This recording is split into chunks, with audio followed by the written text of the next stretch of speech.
Come si affronterà questo Natale? Per me è un Natale, diciamo, abbastanza sottotono. Questo volevo dirli. Da che punto di vista? Con tutto quello che c'è, le guerre, questi femminicidi, un po' l'inflazione, cioè, non è tanto facile.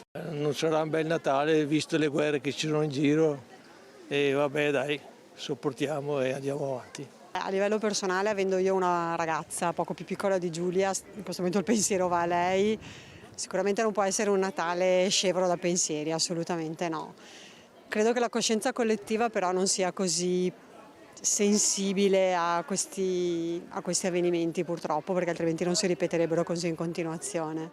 Che Natale sarà come gli altri secondo lei? Ma non penso, sicuramente è un Natale molto più triste anche per tutti gli avvenimenti che ci sono stati e l'animo non è quello natalizio sicuramente. Che Natale sarà per lei?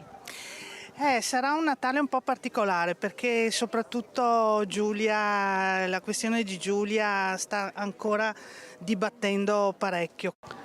Secondo me dovrebbe essere un Natale di pace nell'anima. C'è bisogno di questo? C'è bisogno di questo, c'è bisogno di pensare, di riflettere per avere un'idea di futuro migliore. Come si arriverà a questo Natale? Non è tanto gioioso perché con questi femminicidi già non parliamo di guerre. Io sono lituana, da noi non succede mai questi femminicidi. E qua purtroppo è questa ragazza così brava, no, non posso neanche parlare.